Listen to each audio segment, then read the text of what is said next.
Everyone, welcome CNBC आवाज पर आप सभी का स्वागत है। मैं हूं हर्षिता सावंत और आप देख रहे हैं आपका पसंदीदा स्टार्टअप शो आवाज एंटरप्रेन्योर, जहां हम बात करते हैं भारतीय स्टार्टअप इकोसिस्टम के नए आइडियाज, बड़े मुद्दे और साथ ही नए ट्रेंड्स की।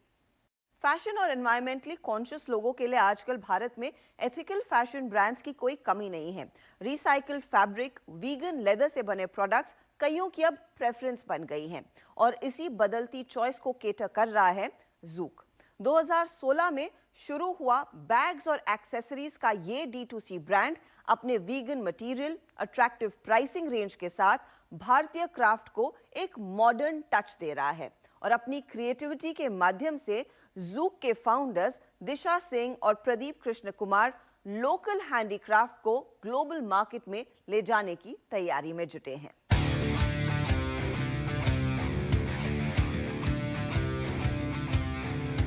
कच्छ घूमते समय दिशा सिंह को लोकल हैंडीक्राफ्ट ने काफी इम्प्रेस किया, लेकिन वाइब्रेंट कलर्स और खूबसूरत कलाकारी के बावजूद डिजाइन्स में कुछ कमियों ने दिशा को नए बिजनेस वेंचर के बारे में सोचने पर मजबूर किया। तो मैंने अपना MBA IIM अहमदाबाद से किया है, राइट। उस अहमदाबाद के वन ऑफ द कोर्सेज के लिए हम लोग ना अहमदाबाद के पास के एक विलेज में गए। वहाँ पे हमने लॉट ऑफ आर्टिजन्स का वर्क देखा, राइट। एंड वहाँ पे बहुत सारे ब्यूटीफुल बैग्स थे, right. But at the end में क्या हुआ कि मेरे और मेरे फ्रेंड्स में से किसी ने भी कुछ खरीदा नहीं, राइट। और एक रीज़न, सबसे बड़ा रीज़न था कि वो जो बैग हैं वो बहुत सुंदर दिखते हैं, क्राफ्टमैनशिप बहुत ज़्यादा है, राइट। बट उनका कोई मॉडर्न यूज़ केस नहीं है, या फिर तो कलर बहुत ज़्यादा ब्राइट है for our today's generation, right. So तब मैंने सोचा कि अच्छा, अगर हम इंडिया इंस्पायर्ड डिज़ाइन को मॉडर्न यूज़ केस के लिए बनाएं, राइट, तो इस बैग्स मार्केट में एक स्पेस है एक डिफरेंशिएटेड प्रोडक्ट लाने के लिए। बैग्स बनाते वक्त सबसे ज्यादा लेदर का इस्तेमाल होता है। दिशा और प्रदीप जानवरों के चमड़े से बने प्रोडक्ट देखकर व्यथित हुए और इसीलिए दोनों ने अपना ब्रांड बनाते वक्त लेदर का अल्टरनेटिव मटेरियल ढूंढा। लेदर की ना दो प्रॉपर्टी होती है, एक तो होता है कि वो फ्लेक्सिबल होना चाहिए और दूसरा होता है कि अगर वो घिसे तो वो बहुत जल्दी चिप ना हो जाए, राइट। अब ये दो प्रॉपर्टी आप इसको सिंथेटिकली भी बना सकते हो, right.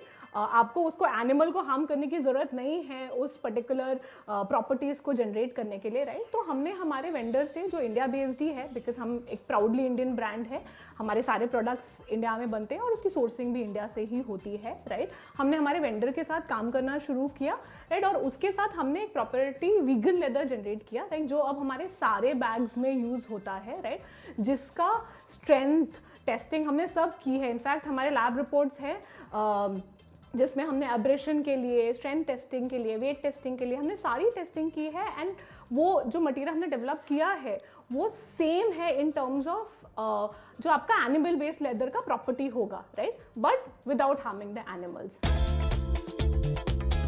PETA certified vegan leather जो फिलहाल ज़ूक के प्रोडक्ट्स में इस्तेमाल होता है वो लेदर का सिंथेटिक फॉर्म है।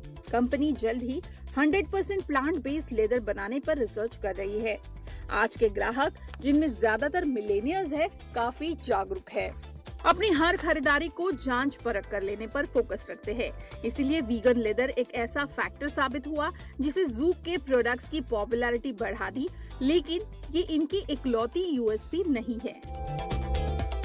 जब हमने बैग्स बनाने के लिए सोचा ज़ूक के अंडर, राइट, हमने एक मॉडर्न इंडियन वुमेन का यूज़ केस सोचा, राइट, कि एक मॉडर्न इंडियन वुमेन क्या कैरी करती है, राइट, वो क्या पहनती है on a daily basis, right. So हमारे डिज़ाइंस बहुत ज़्यादा, लाइक आपने जैसे बोला कि आप अपने ऑफिस में स्पॉट कर सकते हैं, राइट, और आप हमारे ब्रांड का बैग ऑफिस में स्पॉट कर सकते हैं बिकॉज दूर से समझ में आता है कि एक ज़ूक बैग है ये, राइट। सो हमारा जो डिज़ाइन है, वो हमारी डिज़ाइन जो लैंग्वेज है वो बहुत डिस्टिंक्टिव है, राइट। अभी थोड़े बहुत प्लेयर्स आने लगे हैं जो ये करने की कोशिश कर रहे हैं और हम बहुत खुश होते हैं इससे, बिकॉज ये हमें बताता है कि अच्छा यहाँ पे एक मार्केट है एक इंडिया इंस्पायर्ड डिज़ाइन को बनाने के लिए, right. And given you know आप और मैं, हम दोनों विमेन हैं, हमारे पास कोई एक बैग तो होता नहीं है, हमारे पास 7-8 बैग्स होते हैं, राइट। सो यहाँ पे इनफ स्पेस है for a lot of brands to come, right. और हम बहुत खुश हैं कि this India story not only us but a lot of other people also trying to take. Zouk ने बैग्स की कैटेगरी में कारोबार की शुरुआत की। 2017 में पहला प्रोडक्ट लॉन्च करने के बाद एग्जीबिशन में सेल पर जोर दिया और फिर ज़ूक ने ऑनलाइन मार्केट में अपनी पहुंच बढ़ाई। फिलहाल ज़ूक के लैपटॉप बैग को काफी पसंद किया जा रहा है। इसके अलावा messenger bag, slings, lunch bag, tote, backpackers की यहाँ वैरायटी मिलेगी। समय के साथ ब्रांड नए नए प्रोडक्ट्स पोर्टफोलियो में ऐड करता गया। अब wallet, eyewear case, scarf pouch, passport holder और फुटवेयर ज़ूक की प्रोडक्ट लिस्ट में शामिल है। ज़ूक की वेबसाइट के अलावा अन्य ई-कॉमर्स वेबसाइट पर इसे खरीदा जाता है। वीगन लेदर बैग्स और एक्सेसरीज में अपनी पहचान बना चुका ब्रांड कोविड के बाद 16 गुना ग्रोथ दर्ज कर चुका है। तो यहाँ से बहुत काफ़ी ग्रो करना है। आई थिंक अगर हमें इंडियन स्टॉक मार्केट में लिस्ट करना है तो हज़ारों करोड़ से ज़्यादा बड़ा कंपनी बनाना ही होगा, राइट। और वही हमारी लॉन्ग टर्म विजन है। बट इसमें वही इम्पॉर्टेंट यही रहा है कि at the end of the day हमें प्राउडली इंडियन प्रोडक्ट्स को दुनिया भर में ले जाना है और वही एक लॉन्ग टर्म विजन है। तो उसमें तो हम अभी सिर्फ स्टार्ट ही हुए हैं और वहाँ से आगे बढ़ना है। अब तक 4 लाख ग्राहकों तक पहुंच बनाए ज़ूक के पॉपुलैरिटी के पीछे दिशा और प्रदीप के साथ काम कर रही टीम की मेहनत है जो रंग लाई है। ये हमारी बहुत ही अच्छी एक्सटेंसिव डिज़ाइन टीम है जो हर प्रोडक्ट को बहुत ही इन डेप्थ में डिज़ाइन करती है। बहुत सारे जो हैं रिजेक्ट होते हैं और बहुत ही सेलेक्टेड फ्यू को जो है हम नेक्स्ट स्टेज में ले जाते हैं। उसके बाद जो है हमारी एक बहुत ही thorough procurement team and process है जहाँ पे हर मटेरियल को हम देश भर से सोर्स करते हैं। उनका बहुत ही इन डेप्थ में QC होता है और उसके बाद जो है हम काफ़ी वेंडर पार्टनर्स के साथ काम करते हैं इस प्रोडक्ट्स को जान में लाने में, राइट। उसके बाद जो है हमारे मास्टर वेयरहाउस से जो है ये पूरी ऑर्डर जो है दुनिया भर में फुलफिल होती है। अभी तो देश भर में है बट आई थिंक इस साल के एंड तक जो है कुछ कुछ देशों में भी जाएगी प्रोडक्ट्स, राइट। ऑनलाइन रिटेल में अपना सिक्का आजमा रहा ज़ूक 60% सेल खुद की वेबसाइट से कर रहा है। कुल सेल का 50% हिस्सा छोटे शहरों से कमा रहा ब्रांड मार्केटप्लेस की बदौलत देश के कोने कोने में पहुंचा है। इससे आगे अब कंपनी ऑफलाइन में कदम रखने जा रही है। इस साल के अंत तक 5 exclusive brand outlets ZUK launch करने जा रहा है। इस रफ्तार से स्केल करते हुए ब्रांड ने बैग्स और एक्सेसरीज मार्केट में अच्छी पकड़ बनाई है। इसके चलते ये सेगमेंट 2024 तक $10.6 बिलियन तक पहुंचने के लिए 12% की CAGR से आगे बढ़ने का अनुमान है। कल्पिता पारकर, मुंबई। इस मोड़ पर लेंगे एक छोटा सा ब्रेक, लेकिन आगे focus Indian consumer tech space पर किस तरह के ट्रेंड्स बदल रहे हैं। मैट्रिक पार्टनर्स के सिद्धार्थ अग्रवाल से होगी बातचीत। आप बने रहें CNBC आवाज के साथ। इंडियन कंज्यूमर टेक स्पेस में पिछले कुछ सालों में काफी वैल्यू क्रिएशन देखने को मिला है। यही वजह है कि भारत में आज 40 यूनिकॉर्न्स हैं जो इस सेक्टर में अपनी मजबूत पकड़ बना चुके हैं। पिछले 2 सालों में कोविड के चलते डिजिटल पेनिट्रेशन क्या बढ़ा कि इस सेक्टर की पूरी तकदीर ही बदल गई है। अब बढ़ते डिजिटलाइजेशन और ई-कॉमर्स के चलन से 2025 तक भारत में 35 से 40 करोड़ ऑनलाइन शॉपर्स होंगे। ये मानना है BCG मैट्रिक्स पार्टनर्स इंडिया की एक रिपोर्ट का। इंडियन कंज्यूमर टेक स्पेस पर इनकी डिटेल रिपोर्ट ये भी कहती है कि social media and photo video apps जैसे कि इंस्टाग्राम एंड फेसबुक पर लोग पिछले 3 सालों में कम से कम 2 गुना ज्यादा वक्त बिता रहे हैं। यानी कि प्लेटफॉर्म्स अब ऑनलाइन कॉमर्स का एक नया माध्यम बन चुके हैं। अब क्या है भविष्य भारतीय कंज्यूमर टेक स्पेस का, इसी पर बात करने के लिए मेरे साथ हैं मैट्रिक्स पार्टनर्स इंडिया के प्रिंसिपल सिद्धार्थ अग्रवाल। सिद्धार्थ, स्वागत है आपका CNBC आवाज पर। एक बहुत डिटेल रिसर्च आपने और ऑफ कोर्स BCG ने की है। अलग अलग कंपनियों के माध्यम से दरअसल मैट्रिक्स भी कंज्यूमर टेक स्पेस को काफी क्लोजली ट्रैक करता है और काफी क्लोजली मेंटोर भी करता है। लेकिन पिछले 5-10 सालों में जो भी ग्रोथ देखने को मिली courtesy all the companies like Zomato, Swiggy, Ola, सवाल यही है, अब नई growth, next wave of growth किस तरह की कंपनियां, किस तरह के मॉडल से आती हुई दिखाई देगी? फर्स्ट ऑफ ऑल बहुत शुक्रगुजार सीएनबीसी का मुझे चैनल पे बुलाने के लिए। जो आपने सवाल पूछा बहुत रेलेवेंट है। बहुत लोग हमसे भी पूछते हैं आके कि अभी तक तो बहुत अच्छी ग्रोथ आई है, आगे कहाँ से आएगी। मैट्रिक्स और बीसीजी मिलके हम दोनों ने एक रिपोर्ट बनाई है। इसके ऊपर हमें लगता है ग्रोथ 3 फैक्टर से आ सकती है। पहला अगर देखेंगे तो अलग अलग कैटेगरीज हैं। शुरू में इंडिया में मोबाइल फोन्स सबसे ज्यादा बिकते थे मार्केट बेसिस पे। धीरे धीरे हम रियलाइज कर रहे हैं कि बाकी सारी अलग कैटेगरीज जो हैं, जैसे कि beauty, personal care, food, FMCG, home decor और ऐसी नई कैटेगरीज एस्टेब्लिश हो रही हैं। कंज्यूमर्स का ट्रस्ट इनिशियली स्मार्टफोन्स और इलेक्ट्रॉनिक्स परचेज करके बन गया है। अब वो धीरे धीरे और एक्सपेरिमेंटल हो रहे हैं और कैटेगरीज में शॉप कर रहे हैं। दूसरा हम देख रहे हैं कि नए तरह के कस्टमर्स आ गए। शुरू के अंदर जो कस्टमर्स थे वो मेट्रो टीयर 1 से यंग लोग आए थे जो टेक्नोलॉजी अडॉप्ट करते थे। अभी हम देख रहे हैं कि एक नया कोहॉर्ट आ रहा है 35 प्लस का, जो कि 67% नए शॉपर्स वहां से आएंगे। और महिलाएं शॉप करेंगी। लोअर इनकम सेगमेंट्स के लोग भी धीरे धीरे, जैसे उनके पास मोबाइल फोन्स, इंटरनेट का एक्सेस बढ़ रहा है, वो और शॉप कर रहे हैं। एंड ऑलरेडी हम देख रहे हैं कि 50% प्लस जो डिमांड है वो टीयर 2 टाउन से आ रही है। टीयर 2 टाउन में जो कस्टमर्स हैं उनका भी कॉन्फिडेंस बढ़ रहा है ई कॉमर्स में। शिपिंग कॉस्ट कम हो रही है, पेमेंट सिस्टम सॉल्व हो गए हैं, कैश ऑन डिलीवरी सिस्टम्स चल रहे हैं, जिसकी वजह से लोगों का ट्रस्ट बढ़ गया है ई कॉमर्स में।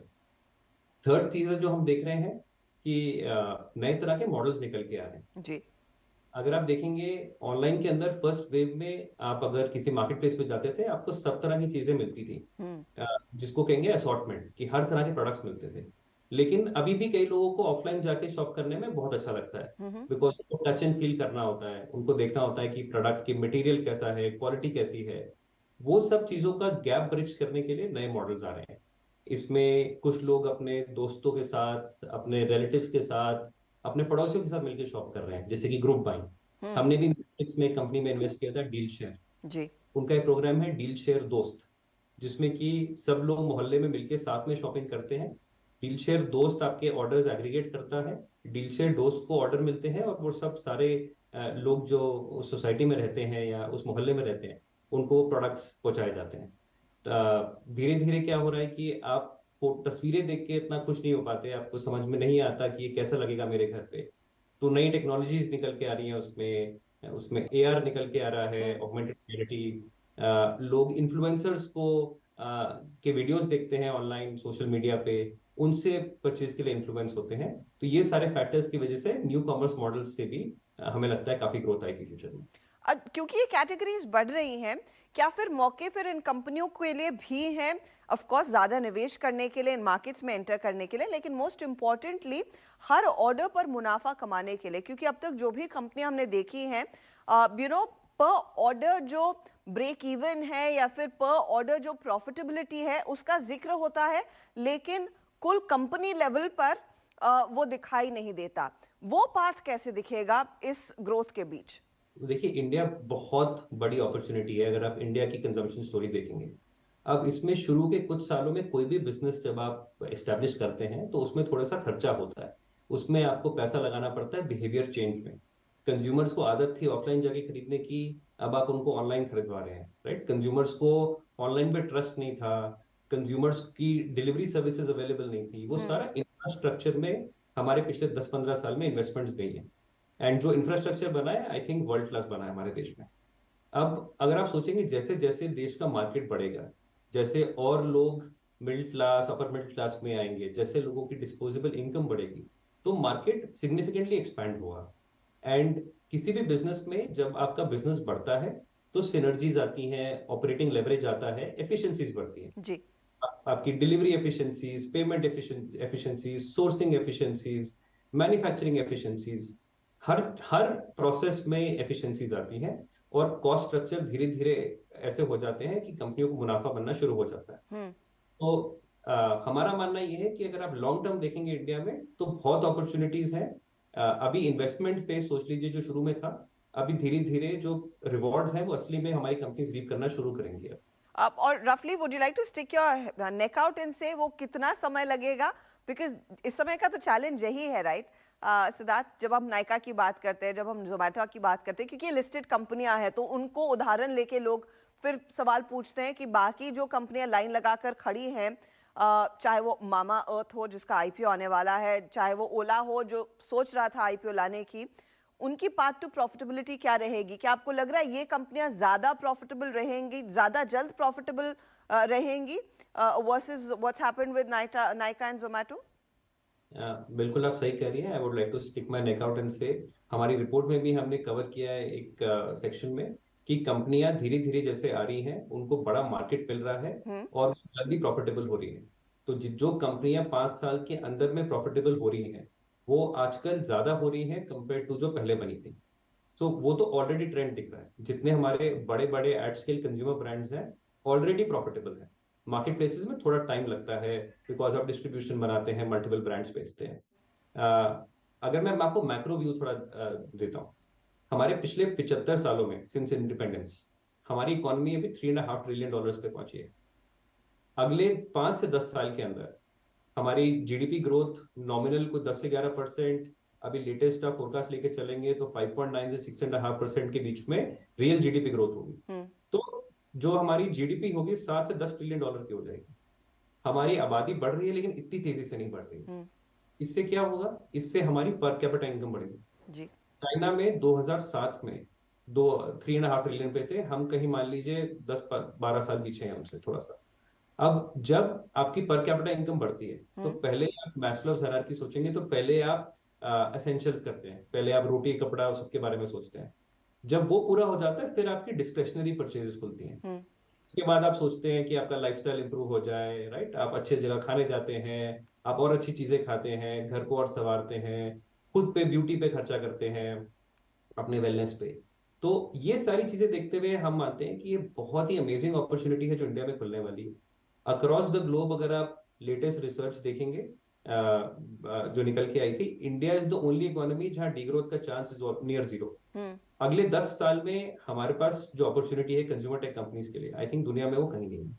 इसलिए आप देखेंगे बाहर से कंपनियां भी इंडिया एंटर करते जा रही है। जी हाँ।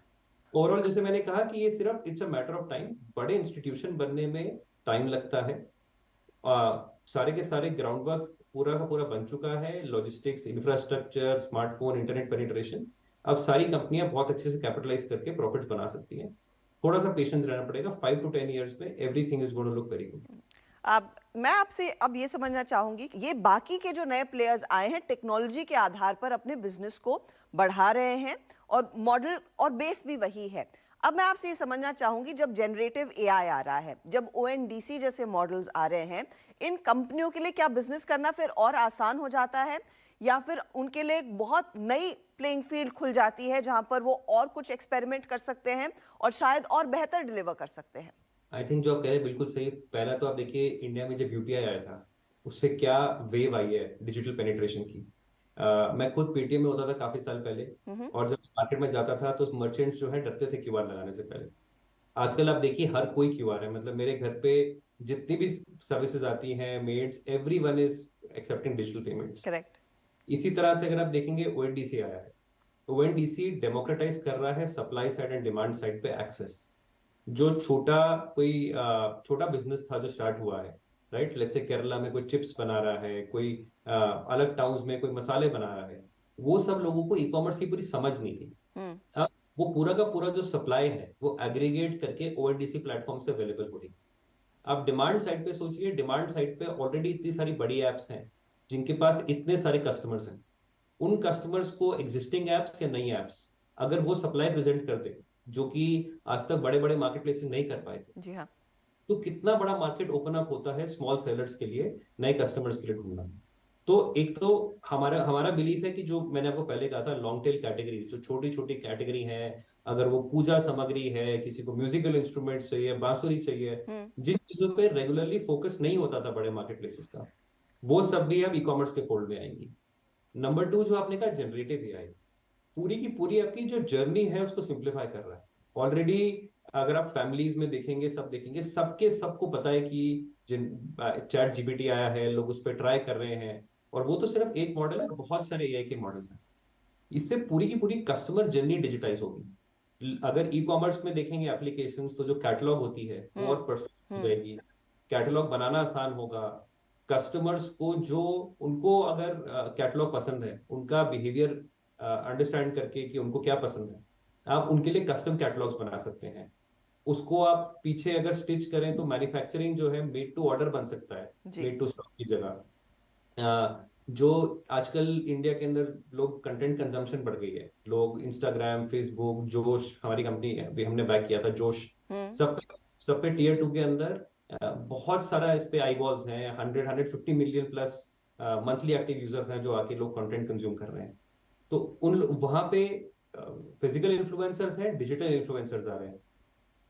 कस्टमर सपोर्ट सोचेंगे लोग जब आते हैं कोई पीड़ा लेके कि मेरी डिलीवरी नहीं हुई, या प्रैक्टिकल इशू, या सिर्फ समझने के लिए कि क्या खरीदूं, इसके बारे में कुछ और बता दीजिए, वो चीजें एआई सिंप्लीफाई कर रहा है। तो पूरी की पूरी अगर जर्नी सिंप्लीफाई हो जाएगी तो आपकी जो बिजनेसेस हैं और कैपिटल एफिशिएंटली बन सकते हैं। बहुत इंटरेस्टिंग फाइंडिंग्स है इस पर्टिकुलर रिपोर्ट की। बहुत बहुत शुक्रिया हमारे लिए समय निकालने के लिए। मैं आपसे इजाज़त लूंगी एंड किसी दिन आपको इस मंच पर दोबारा बुलाएंगे, क्योंकि आपने कई सारी कंपनियों को ऑफ कोर्स बैक किया है, तो उन कंपनियों की ग्रोथ स्टोरी पर भी बात होगी। फिलहाल बहुत बहुत शुक्रिया हमारे लिए समय निकालने के लिए। धन्यवाद। चलिए, इसी के साथ आवाज एंटरप्रेन्योर में हम लेंगे आपसे इजाजत, लेकिन आपको हमारा कार्यक्रम कैसा लगा इसका फीडबैक आप हमें जरूर दें। अगले हफ्ते फिर मुलाकात होगी। Good bye, take care.